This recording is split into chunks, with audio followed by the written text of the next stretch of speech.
Hello, everybody. I see a lot of familiar names popping up on the screen. So welcome to this town hall meeting of the Catholic Prison Ministers Coalition. I'm Father George Williams in San Francisco, a former chaplain at San Quentin State Prison. And today I'm delighted to have my friend, James Martin, join us to discuss prayer with us, both how we pray as people working in the correctional system, and also how we can help the people that we work with, the detainees, the prisoners, to grow in their own prayer. As you know, Jim is the author of the new best-selling book, Learning to Pray, A Guide for Everyone.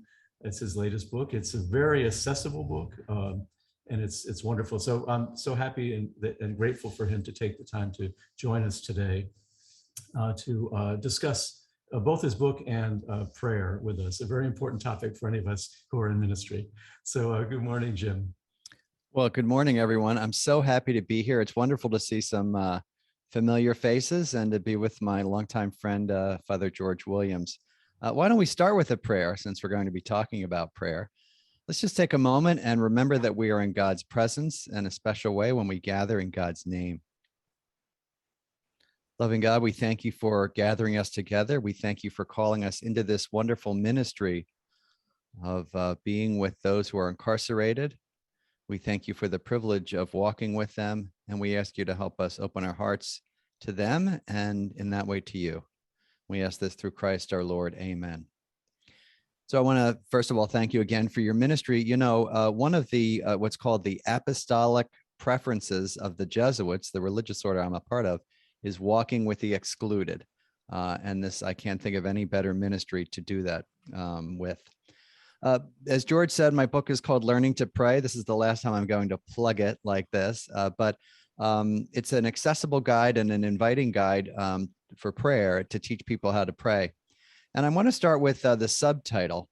And I'm going to talk a little bit today, probably about 20 or 25 minutes, about how I see prayer and maybe how it can help not only you pray, but people with whom you work and minister to pray. So the subtitle gets at this invitation, a guide for everyone. Now, I would guess that many people on this call, and probably even more likely, many people with whom you minister think that they can't pray or I can't pray. And why? We need to be blunt about this. Why do people feel like this? Well, the first reason is they've tried prayer. They know that prayer is important. They might pray to ask for things. They might pray things like the Rosary or the Hail Mary or the Our Father, all wonderful ways to pray. We're talking about this on the Feast of Our Lady of the Rosary. But when it comes to contemplative prayer and sitting down and really trying to get in touch with God or feel God's presence, people feel very frustrated. Why? Well, they sit down and they don't know what to expect. We'll talk about that a little later. They don't know what's supposed to happen. When they sit down and they close their eyes and nothing happens, they feel that they've done it wrong, right? Or maybe that God is mad at them. I would imagine that a lot of people you work with, I actually worked with George Williams at the Suffolk County House of Corrections for a few years in my theology studies. And, I know from experience that, many people who are incarcerated feel that they're unworthy, in many ways. And so oftentimes people might feel, as a result of that they're not, God is mad at them and God is kind of withholding, God's presence from them. But one of the key insights is that all of us are called into a relationship with God. Okay. Now, how can we know that? You might say that's great in the abstract, but how can we know that? Well, because if we look deep within ourselves and if we help people look within themselves, deep within ourselves is a longing for God.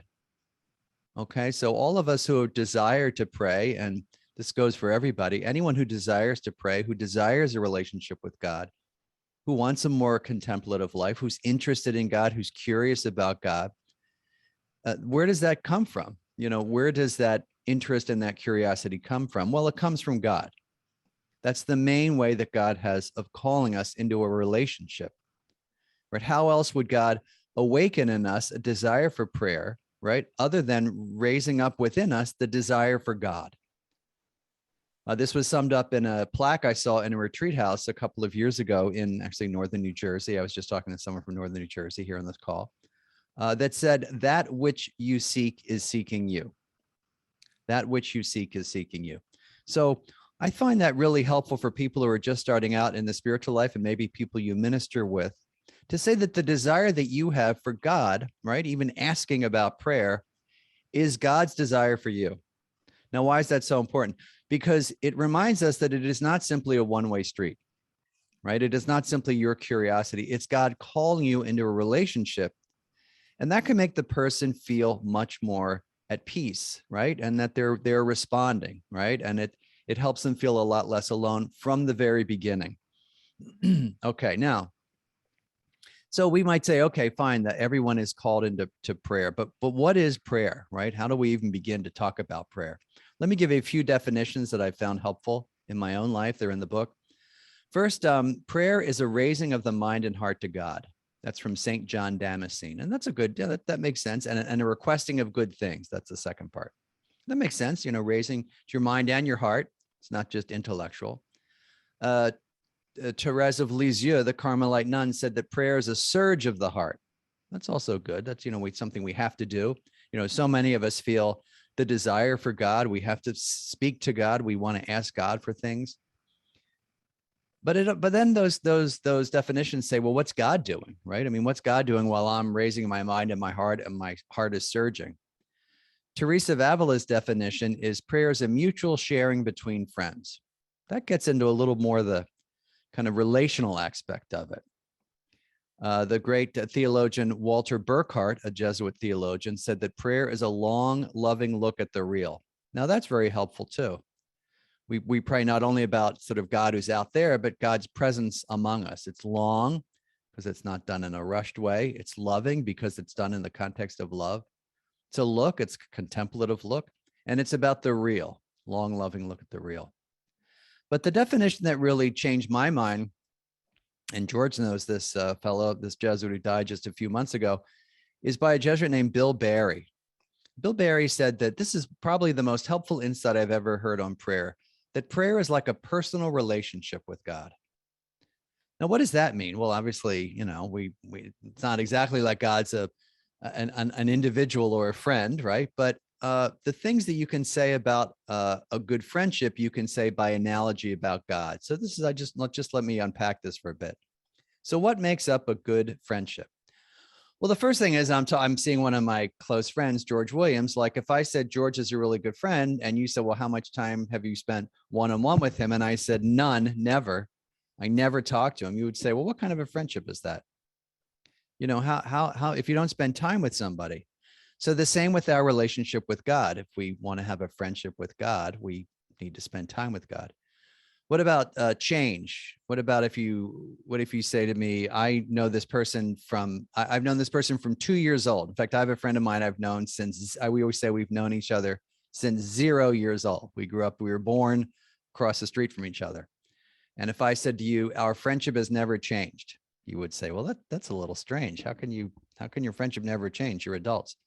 But sometimes that's what happens in our relationship with God, right? It just stays the same. It's not open to change. So time is required in a friendship. Change, listening. What if you had a standing date with a friend of yours, like your best friend, and you went on every Friday night to a bar or to a restaurant or went for a walk? And I said, well, what do you do? And you'd say, well, I talk at my friend and she listens. It's like, do you ever listen to her? No, that's not part of our friendship. You would say, well, that's a little weird, but that's often what we do to God. We just talk, give me this, give me this. Again, it's okay to talk at God, but how about some listening? And we'll talk about how we listen in a little bit. So time is required, change, listening, silence. If you're a married couple or, you have a good friend, you always have to be talking, right? So all the things you can say about a good friendship, right? And also the good of one another. You want the good of one another. All the things you can say about a good friendship, you can say about your relationship with God. I think what it does, and this is a tool for any of you who are working in spiritual direction or working with people, in the jails or in the prisons, it kind of helps you diagnose what's going on in the person's life. Another big thing is honesty. So let's take an example. If you're working with an inmate or maybe in your own life, who feels that it is inappropriate to complain about something or to be angry about something in their lives, you have to say to yourself, well, okay, what would happen in a relationship if that were the case? Well, if there was something that was standing in between, if you feel that the only thing you can say to your friend is what you should say, what's going to happen to your relationship? Well, it's going to get cold and distant, right? Think about it. I mean, if there's I see people nodding. If there's someone, we all have these experiences in our lives, right? Someone you're mad at and you don't talk about it. I actually had an experience about this recently with someone I work with. And I said, I have to talk about it, and we did. And then it sort of relieved the tension. Same with God. If people are feeling afraid of saying something, or they don't feel it's appropriate, or they don't think that they should complain, or they don't think they should be angry at God, there's going to be a block. So again, the kinds of things we can say about a friendship, we can say, again, by analogy, about our relationship with God. And it can help us really diagnose people's problems in prayer. If you look at it in terms of, again, in Bill Barry's words, the personal relationship. So summing up all of those, the definition I like to use is that prayer is a conscious conversation with God, the conscious conversation. It's a back and forth. Okay, now let's go to, I want to spend a little time on, I think, the most misunderstood part about prayer. I think most of us on the call probably know different techniques of prayer. And again, I talk about those in my book. Rote prayers like the Rosary and the Hail Mary, petitionary prayers, right? Please help me, God. Centering prayer, where we kind of imagine ourselves in God's presence. Ignatian Contemplation, where you imagine yourself in the scene. Lectio Divina, where you sort of read through a passage meditatively. And frankly, I would say that most of those things are easy to teach and to learn. They're practices, right? But the big question is, what happens when you pray? Like, what's supposed to happen? And what does it mean to listen for God? Well, I think there's two ways of listening to God. One is in your daily life, right? And there's a Jesuit prayer called the Examination of Conscience. I know I'm going fast, but this is all in the book in case you want to look at it, where you review the day. It's basically a review of the day. Where did you find God? And I think most of us we're probably comfortable in saying, yeah, I found God in this inmate, or I had this experience with my wife or my spouse or my boyfriend or girlfriend, or I was walking down the street and I saw this beautiful sign. I know there's someone here from Helena, Montana, and, she talks to me sometimes about the mountains. And so, an experience of where God is in our daily lives is sometimes, I think we're a little more comfortable talking about that. So that's a listening to where God is in relationships and, nature and work and things like that. The difficulty comes when we talk about listening for God in prayer. What does that mean? And this is what I like to focus on. What does it mean to listen for God in prayer?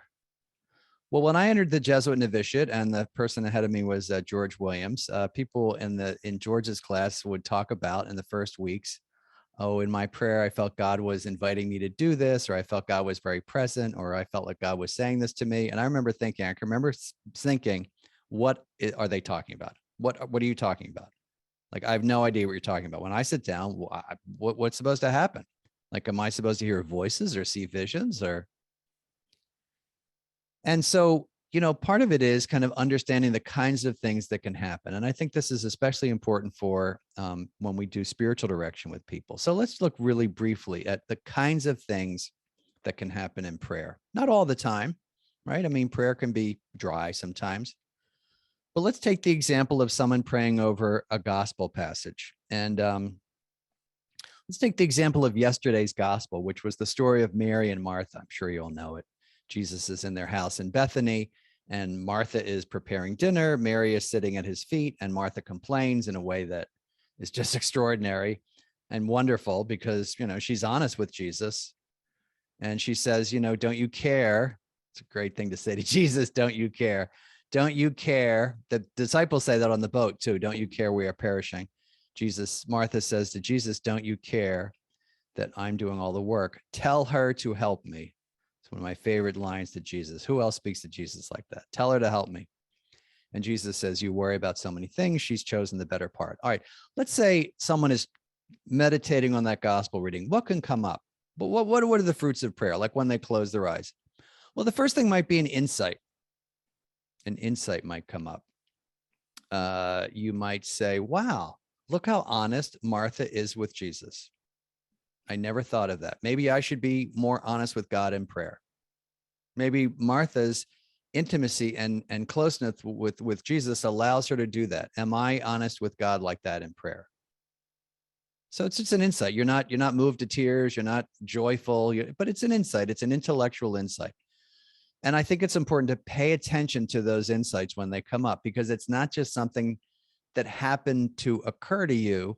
It may be something that God is raising up within you. That's probably the most important thing I want to say about this part of the talk, that the kinds of things that happen in prayer, are God's way of communicating with you. And this is part of listening to God in prayer. So the first thing is an insight. An insight can come up. What else? An emotion can come up. Maybe you feel, you're praying with this reading, and you suddenly feel a sense of anger. You're angry along with Martha. And you feel like, I'm sure a lot of us are very busy, you feel like Martha. And you get angry when even people call you that. Oh, Martha, Martha. I'm sure you've heard that. It's a little bit denigrating. Oh, Martha, Martha. You want to say, well, someone has to cook the meal, right? And you get angry about how hard you're working. And what's going on? Well, how is it that this sort of familiar gospel passage is making you angry? Well, it's God might be raising this feeling up in you. Not so much that God is making you angry, but God is enabling you to see the anger that you have in order that you can maybe speak about it with God, or just recognize it, or just name it and acknowledge it. I would imagine I haven't worked in prison ministry for a long time, but I mean, that they're angry about the way where they are and about the way that life has treated them, right? And so can you allow people in their prayer to be angry? And even in something like this, where it happens as a result of a scripture passage. Now, by the way, the stuff I'm talking about now, these fruits of prayer, it's not just praying over scripture. It could be any kind of prayer that raises these feelings up. So insights first, emotions, as I said, or you can have this lovely emotion of maybe feeling that I'm called to, I feel really happy being with Jesus in prayer, like Mary is right now. That makes me happy. What else? So insights, emotions, desires. A desire can come up. So you might feel, or the person that you're directing might feel, that they would like a more contemplative life like Mary. Maybe they just have this image, or maybe you've seen the paintings of Martha and Mary in the house at Bethany. There's a lovely Vermeer where Mary's sitting at his feet, and Jesus is kind of gesturing to Mary as if to say to Martha, who's bringing him a big loaf of bread, like, you should be more like her. Which sometimes I look at that and I say, well, that would make me even more mad. Like, I'm serving you bread and you're like saying, be like her. But maybe you look at that painting, or you're thinking about that scripture scene, and you have a desire to be more contemplative. You just say, boy, I feel like I need to be more contemplative. I want to be more contemplative. So that desire itself is something that God is raising up within you. There are many, many kinds of desires that come up in prayer. I was directing a young woman a few years ago, and she was praying over the call of the first disciples. And she was imagining Jesus at the Sea of Galilee, near Capernaum, calling Peter and Andrew and James and John. And she had and she was kind of far away in her imagination. And she had a desire to join them. It just came up. She said, I wanted to be with them. I didn't want to be so far apart. So it's a desire to follow Jesus. You can have a desire simply to lead a more prayerful life. I find sometimes when I'm praying, I say, I should pray more, right? It's like, this is so nice. So it's a desire that is awoken in you, or awakened. You can have a desire to follow a particular figure. Maybe you're reading at something that may not seem overtly religious. I'm reading a biography of John Lewis now. I'm sure he's a hero to most of us. I hope all of us. And, when I'm reading it, I just feel this, I want to be like him, so when I pray about it, you feel that desire. So lots of different desires can come up in prayer. The desire to follow Jesus, the desire to lead a more contemplative or holy life, the desire to kind of change yourself. You know, if you're reading a passage where Jesus asks you to forgive people, I just had this again in my own life. You know, I think I feel that desire to want to be more reconciling, you know, to be a person of reconciliation. So desires come up. What else? What else can come up? So we talked about insights, emotions, desires, memories. Memories come up all the time in prayer. They can be surprising. You might be praying over the passage of Martha and Mary and remember a dinner. Where does that come from? Some dinner you had with some friends, or maybe some family dinner when you were younger. Where'd that come from? You know, God may be raising this up, right? God may be raising it up to kind of heal you, in a sense, to kind of remind you of God's presence, maybe to bring it up to allow you to look at this. I had an experience recently on retreat where I had a very strange memory, and it was an invitation to kind of look at what had happened in that moment, right? In that moment, and look at it with Jesus, right? So memories are very important in prayer. I find that's kind of undervalued. I also think in the spiritual life, we tend to value emotions more, like, oh, you know, we used to say as a joke in the novitiate, like, you know, how was your retreat? Did you cry? Oh, well, then it wasn't successful if you didn't cry, right? But insights and memories and those kinds of things that may be a little more intellectual are just as valuable. I mean, think about it. When Jesus was teaching the disciples, not everything would have provoked buckets of tears. I mean, when he's saying, blessed are the poor, maybe people are like, wow, what does that mean, right? I mean, it's a kind of teasing out. The parables would probably have provoked, you know, emotions as much as thinking, right? So to remember to not to privilege emotions over everything else. So far, and one of the reasons I'm really focusing on this is because I really do think that this is misunderstood. People don't know what to expect when they pray, and then as a result, when these things happen, they say, well, what was that? That was just a coincidence. But insights, emotions, memories, desires, feelings, not to quote the 70s song too much, but feelings of, for example, just calm. That's a very, I would say, I want to say popular, but very common, particularly during this pandemic. It's one of the clearest signs in people's lives that God is sort of with them, a feeling of calm during prayer or during their walking around life. Calm, hope, uplift, right? So all these kinds of things can be signs of God's presence in your prayer. And then finally, I would add something that's kind of hard to discern sometimes, and we have to be careful because not everything that pops into your head is God, but words and phrases. Words and phrases sometimes can come into our prayer, not all the time. And I don't mean hearing them audibly, although I guess that's possible, but they come into your mind. I'll give you a funny example. A Jesuit priest recently preached about this in our community. He was finishing up his PhD in Paris. That's definitely a Jesuit thing to start off your talk with. And he wanted to know he wasn't sure what to do with the rest of his life. So he really wanted to, he wanted to discern. And obviously in the Jesuit world, our superiors, send us places and mission us places, but they want to know what you want to do. Anyway, long story short, he was in Paris and he decided, I'm going to go to the cathedral in Chartres. And I'm going to sit there and I'm going to ask God what he wants me to do. And, this Jesuit thought it would be like, you should teach philosophy at this college, or you should teach theology at this high school, or you should, something specific, or you should do this, or you should be a writer or whatever. So we went to the cathedral in Chartres. This is a really kind of a neat prayer story.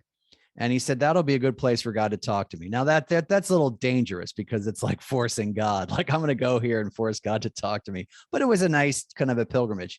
In any event, long story short, he gets to Chartres. He sits down ready for his kind of like day of prayer. And he said, within 5 minutes, he sits down under the stained glass windows and the words, feed my sheep, come into his mind. Clear, out of nowhere, clear as a bell. Again, he didn't hear them, but they just popped into his mind. And he just thought, that's it, and it was kind of a nice answer to his prayer. It wasn't something specific, but that's what God wanted him to do. Now, of course, we have to discern when those kinds of things happen. And very briefly, we can say, does it make sense? Does it seem like it would come from God? Does it fit with his situation? Does it lead to an increase of love and charity? We can discern. I mean, because, if he thought about a hamburger, that doesn't mean that God wants him to, start working at McDonald's or making hamburgers. So we have to discern, of course. But, I think most people are pretty adept at saying, what seems to be coming from God. So it's 1:25, and I said I'd only talk to about 25 minutes. And basically, just to recap, we talked about how everyone is called to pray, and we know that from our desire to pray. We talked about a few definitions of prayer, right? Ending with this idea of a conscious conversation within the context of a personal relationship. We talked about how the personal relationship can help us, in a sense, diagnose, right, some problems with our spiritual lives and challenges.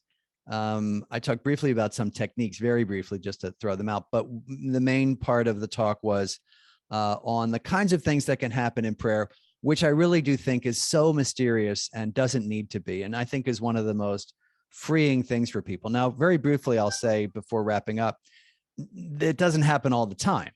I mean, we have to be clear that, prayer can be dry sometimes, right? I mean, I would say most times, right? But it's being faithful to the relationship that enables us to pray. It's like, if you went out with your best friend every Friday night, not every Friday night's going to feel like something happened, right?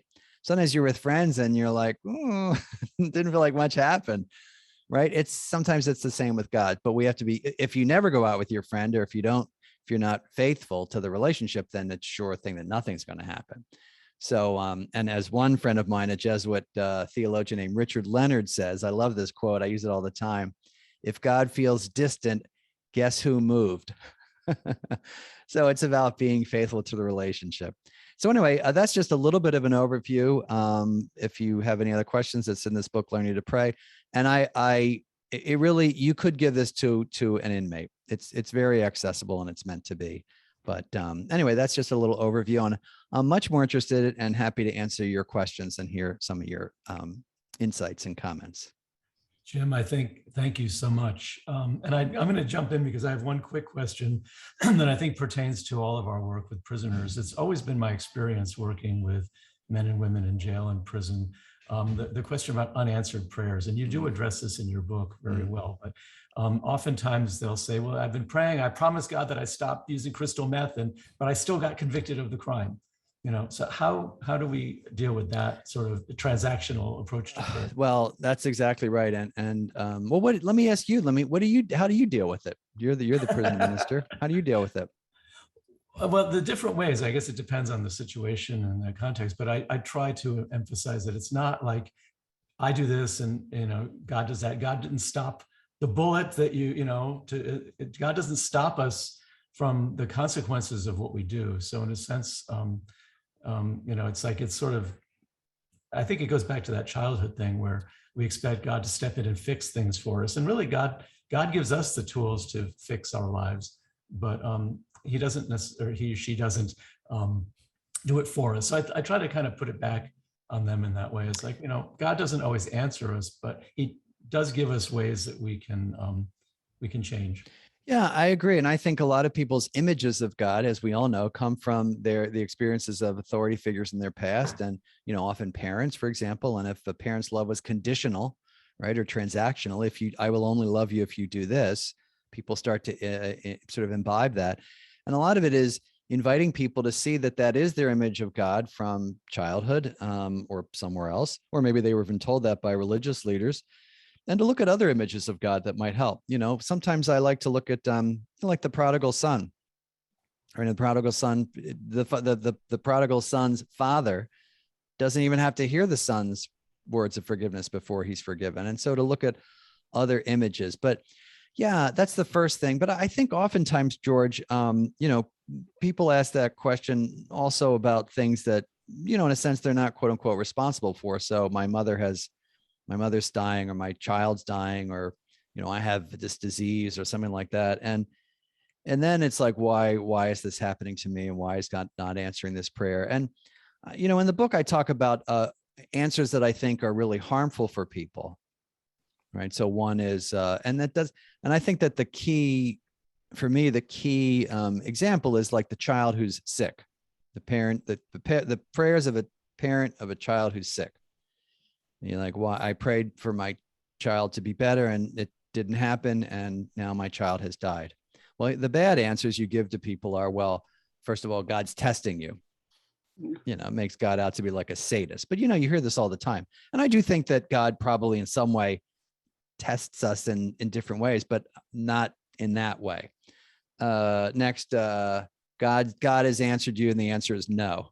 It's also kind of sadistic, God has answered you, but you can't see how right now. It's like, okay, and so there are all these things that I think people kind of put on people in a way to kind of shut down their questioning.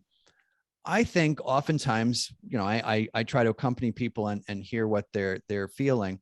I do think that in most times that the most accurate and the most honest answer is that we don't know. Right? That this is really hard for us to understand, but that we're still invited to be in a relationship with a God that we don't understand.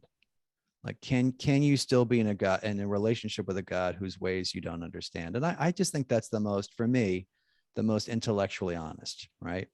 Other people might disagree, and other people, and I do think, when we go through difficult times, I do think God gives us different graces. Like you go through a difficult time, you have the grace of what patience or understanding or whatever, right? Or you're not as whatever. You have different graces that are given you, and I think that's true. But I don't think that you can say to someone, God has done this terrible thing to you in order that you will, get this benefit. Sometimes the answer to the question is, we don't really know. But the other thing is we have to ask people and invite people to see where God is with them during those moments, right? So if a person says, why am I in jail? Can you see God with you in that? And then for the Christian, can you see the example of Jesus as someone who understands you, because he's as George often points this out, that, Jesus was on death row. Jesus was incarcerated, right? And so that Jesus understands you. So there's lots of different ways of looking at that. But I do think that at some point, it is an invitation for people to be in relationship with a God that they may not understand. Can I say something? Please. All right. I had a really good example of that. It doesn't always work out, but sometimes prayer is answered in a totally different way than what we prayed about. Yeah. And my mother-in-law, we found out she had cancer. And of course, we, asked the priest to come give her a sacrament of the sick. We prayed that she'd be healed.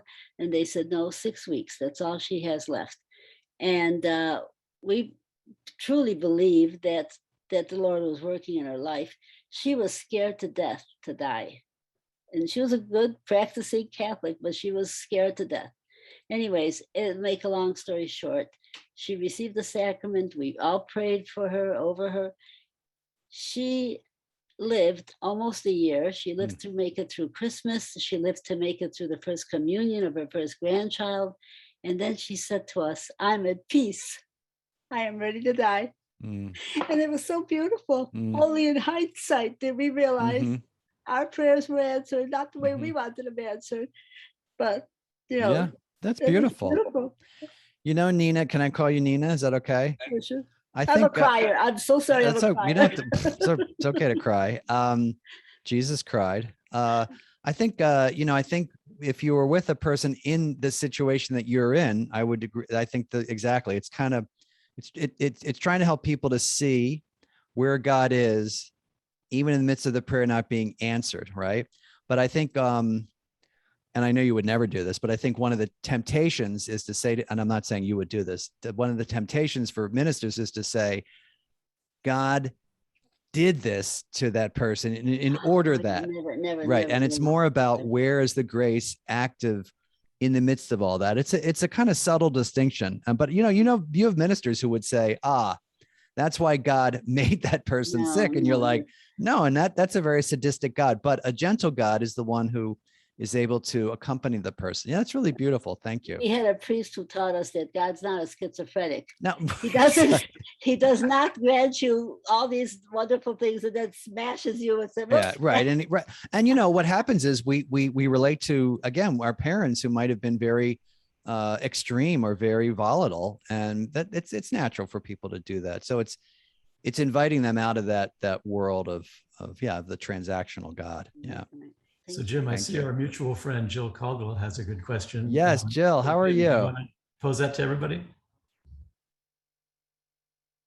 Unmute yourself. I didn't realize we were going to talk. So I have a pen pal. That's all I do. For prison ministry, I'm a pen pal, and I have one who is on death row, has been for a number of years.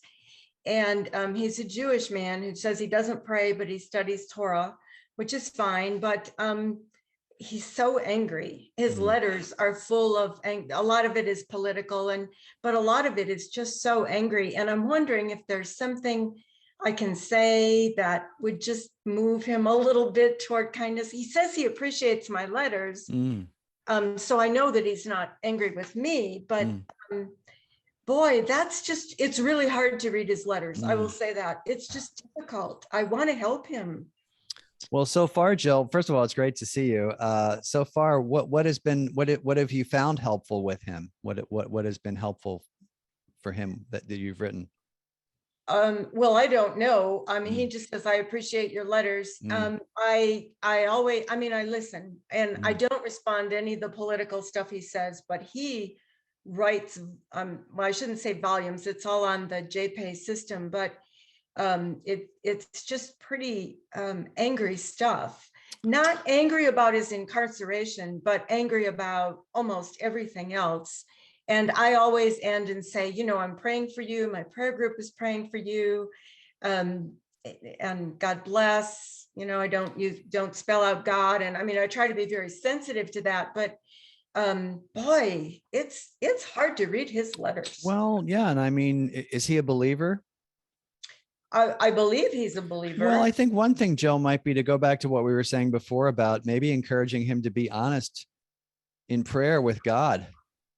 And to say, I'm so happy that you feel comfortable expressing your anger with me, and certainly acknowledging it. I understand it. I accept it. I acknowledge it. I see why you're angry. But then to say, have you ever thought about expressing it to God the same way you express it to me? And one thing that sometimes helps is you might think about writing a letter to God, right? And then say to him, and then after you've sort of written it and maybe sat with it a couple of days, and you might write a letter back from God to you and see what God might want to say to you. Just imagine what do you think God would say? It can be very healing for people, because I think they feel, stymied again, because they don't think that we're not supposed to be angry. But it sounds like you're handling it well. But so I would say maybe just say, if you can express this to me, can you express it to God that way? That's good. Yeah. Thank you. You're welcome. Thanks for your great work. So anybody else who's with us today, if you have a question or a comment, it'd be good to just raise your hand, and Brandon will put you on for us so you can talk. Looks like William Barber has a question. Yeah, thanks very much. We're actually using your book at the prison. I sent you an email a long time ago and we talked about that. So we've been reading your book since I think March. Great. It's a little bit difficult because where I'm at, the medium security prison, the guys all come to a classroom.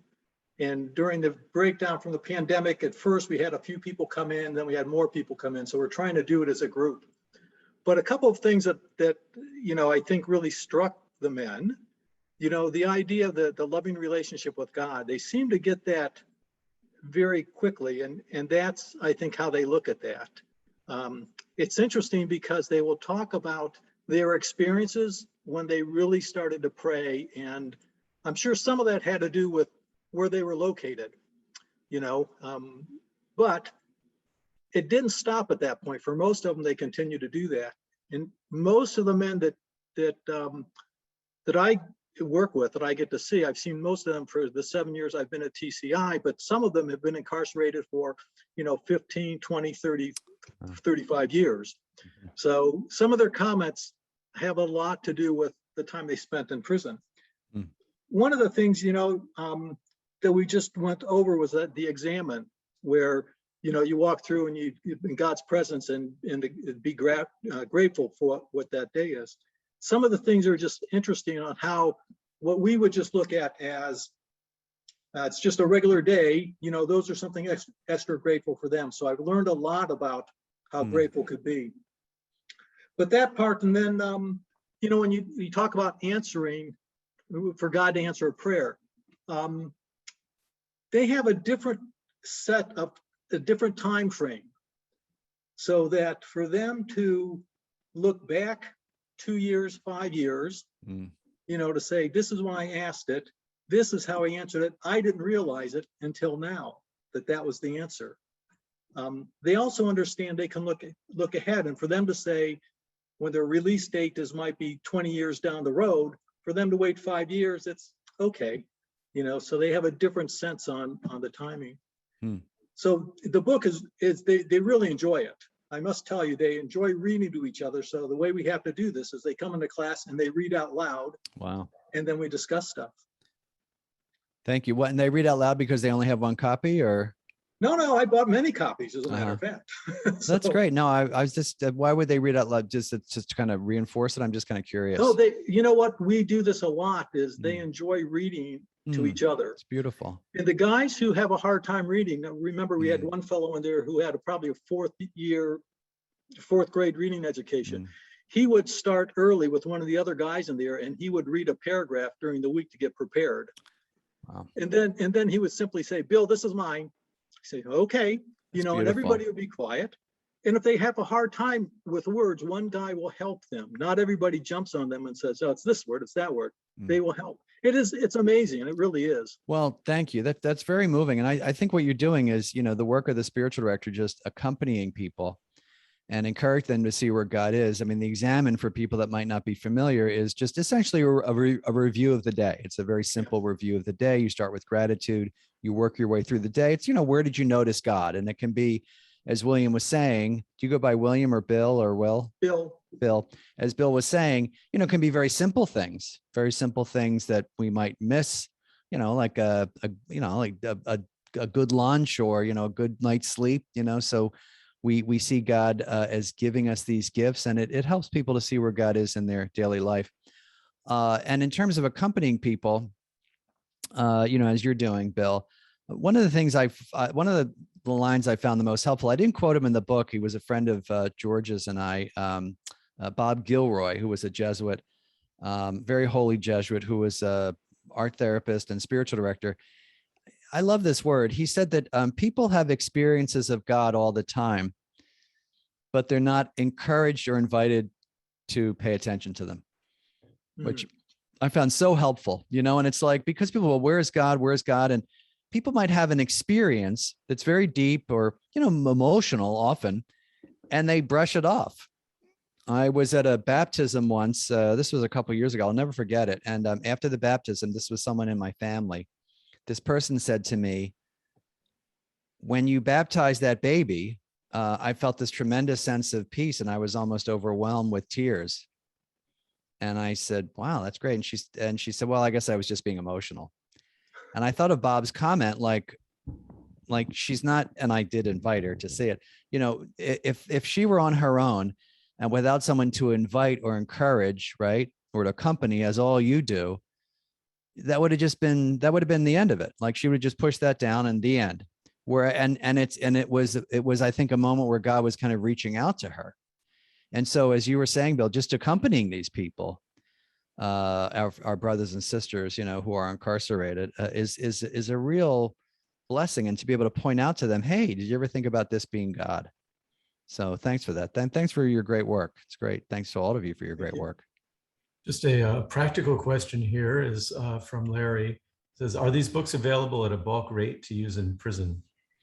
Yes, they are. And if George can give you my email, and I can put you in touch with the publisher, you can get them at a bulk rate. But other comments or questions about any? Oh, Linda looks like she has a question. Oh, you're muted, Linda.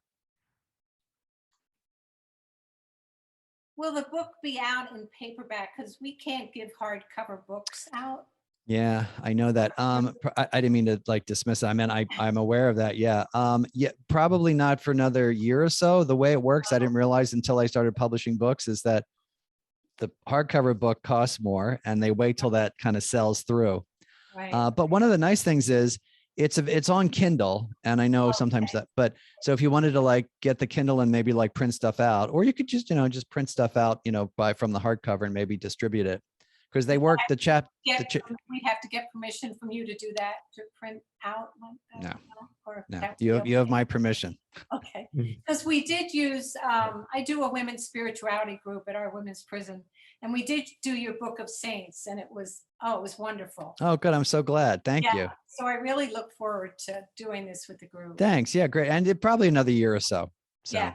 Okay. Thank you. You're welcome. Thank you. How about Barbara Keene? She said she had a comment. Where is Barbara? Here I am. I've unmuted. There we go. Here I am, Lord. Can you write one of my favorite songs? Yeah, me too. Nina and I actually work in the jail doing a Christian service because they only have so many Catholics. Sure. We have a mixed group, but I'm so glad to hear about your book, and you are so right about listening. That's one of the things that we cover with our women, but we've been using a book. We just found out about yours and we're so excited. We're using Ruth Haley Barton's Sacred Rhythms. Oh, okay. I'm going for a certificate through the Prison Institute because the coalition was not formed until after I started, and they didn't have it. So that's where I learned about it, but it really means a lot in their lives. All these things you're saying are, so right on target. And we've done solitude, we do meditation, breath prayer, examine, meditations they love. But, besides encouraging that relationship with God, taking the time to listen, which they do, they come back and they tell us about it, and we see changes in behavior. But we're giving them something that they can take with them. So if you're in prison ministry or jail, when they want measurable objectives, you see the change in their behavior. You've given them a skill that they can use when they're having trouble after they leave. So it's really been a blessing. I do wish you had a smaller book though, because they're only allowed tablets. They're not allowed Kindle. So I was hoping to sneak in a few pages. Well, and Phil, where do you and Nina minister? Where is your? Sarasota County Jail or Correctional Facility. In Florida? In Florida, yeah. Florida. Well, thanks for your great work. And you're right. It's a gift to give to people, because as my friend Bob Gilroy said, they're already having these experiences. It's just helping them recognize it and be attentive. And most of prayer is about noticing, helping people to notice. And as you were saying, Barbara, to listen. And people say, most people say, well, what am I supposed to hear? Visions or see visions or hear voices? And no, it's about listening in your daily life in the examine. And then the kinds of ways I was talking about listening in your prayer, which is a little more subtle, but once people get it, they're open to it. But thank you for your great work. Thank you. I think Ashley has a question. Thank you. I am actually not a chaplain. A friend of mine shared this with me because she knew how much I loved Father's book. So thank you. You're welcome. I'm the director of adult faith formation at a parish. So I'm thinking about using this book kind of as like a weekly study. So my question though is Father, are there any particular chapters where you would say it's important for this session that we have someone, a priest or someone who is trained as a spiritual director to be there to field questions or troubleshoot what might come up for people? Yeah, that's a great question, actually. I would say no, because the book is really basic. And even when you were talking, I was trying to think of one chapter. The only chapter is about spiritual direction where they might have technical questions. It's not that, but there's enough sort of described in the book that it should be accessible to everyone. So no, there's nothing that's kind of like technical or kind of convoluted or esoteric. It's pretty simple. And yeah, I'm sure you have it. You have a background, I'm sure, in theology or something, or yeah, yes, you are qualified. So Okay. no, there's nothing that's beyond. And also the other thing is there's nothing, I'm not talking about psychological stuff. It's just the spiritual life. So no, you should feel totally qualified to be there. Okay. Well, thank you. And thank you for the lovely book, Father. You're welcome. Where are you? Where's your parish? I'm at St. Pius Church in Granger, Indiana. Wonderful. It's great. Really, people from all over the country. It's great. Thank you. Thank you. And I like that picture of Jesus behind you. Oh, thank you. My friend Michaela Cobley painted it. You guys can all buy it if you want. It's beautiful. Thank you. Send us the link then. Yeah, on the thank you. chat, okay. Okay. And Tom, I think you had a question. Yes, I do. Thank you, Father Jim. Just a quick question. It has to do with distractions. When I speak with prisoners, one of the objections that comes up all the time is there's too much noise. Yeah. People are arguing, the TV's on, the music's playing. How do I deal with that? My response has been, you're not going to change that. It's kind of the environment you're in. So you have to embrace it. But I'd be curious to hear more from you, what your thoughts Yes, are. thank you. And I think you're right. I mean, usually with groups like this, I talk about distractions that you can get rid of. And, some distractions we can get rid of, like, what am I going to have for dinner? What's going to be on Netflix tonight? I mean, and also things that inmates aren't, thinking about. But yes, in that environment, I think we can't pretend that we can say to these people like, oh, just go into yourself and they won't bother. They're real distractions. I think what you're saying makes sense, which is to accept it. One of my favorite prayers, which you might teach them, I mean, it's not the most original thing in the world, is, God, I'm distracted and I'm with you. And I use the example of the relationship. So let's say, Tom, that you and I are friends and we go out to dinner and I say to you, I'm so distracted because, fill in the blank. Something happened to my family, or I have this medical procedure coming up, or I just found out something terrible at work, or I have a pain in my back. You, Tom, would say, that's okay. I'm just glad you're here. It's okay. You're distracted. You wouldn't be angry. And you would say, that's okay. And I often say to people, how much more can God be like that with us? So and you might use that example. If you're out with a friend and your friend says you're distracted, how would you respond? And the person usually says, oh, I'd say, that's okay, or let's talk about it. And you say, yes, how much more can God be with you, even in the noise? Because, Tom, I think what happens is people, in a sense, they've read about, being very Zen and being, centered, and they feel bad about it. They feel guilty and they reproach themselves, and I'm angry, I'm distracted, and I shouldn't be. And our old assistant novice director for George and I, Father David Donovan, used to say that's called shoulding all over yourself, SHOULTING. I shouldn't be distracted. And so, as you say, embrace it, or just say, God, I'm distracted and I'm with you. It can be very freeing for people. Thank you. It's a great question. Yeah. Thank you. Thank you. I'm not sure if Ray is still on the call with us. He is one of my former colleagues from the CDCR, and he is the person who will be featuring his work on the Holding Still program, which is coming up October 20th, which Jim Martin will be joining us for that. There we go. It's about centering prayer. And if Ray's here, I'd like you to speak to it. But if not, I think this kind of gets to the area around distraction too, because part of centering prayer, you're in a prison dealing with the distractions. Or have you? And I don't recall if you talk about centering prayer in your book. Do you? I do. Yeah. And I think it's a technique that many people are familiar with. It's very simple. It can be difficult to do, but it's basically you choose a prayer word, like God or Jesus or love or something like that, and you let it anchor you. You take deep breaths and imagine yourself in God's presence. And then if you get distracted, you come back to the prayer word. It's very basic. And it's very simple. And it appeals to people who I think, they don't like the sort of content heavy prayer, right? So remember, we were talking at the beginning of the session about praying with scripture, praying with the idea of, the image or the story of Martha and Mary, praying even with reading it with Lectio Divina.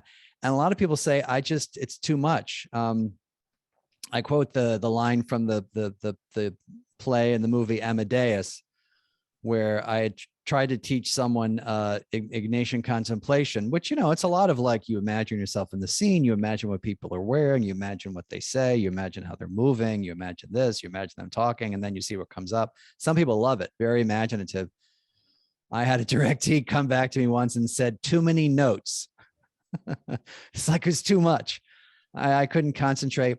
And so for this person, and for a lot of people, centering prayer, just simply being in God's presence, right, is much more to their taste. Now, one thing I do want to say, George, is, which I'd forgotten to say, and it can't be said enough, is that there's no right or wrong way to pray, right? Everyone prays in a different way. So if someone you're working with doesn't like centering prayer or doesn't take to the rosary or something, it's not bad. It's just sort of accompanying them, because again, in terms of the relationship, right? If it is a relationship, God's going to meet you where you are.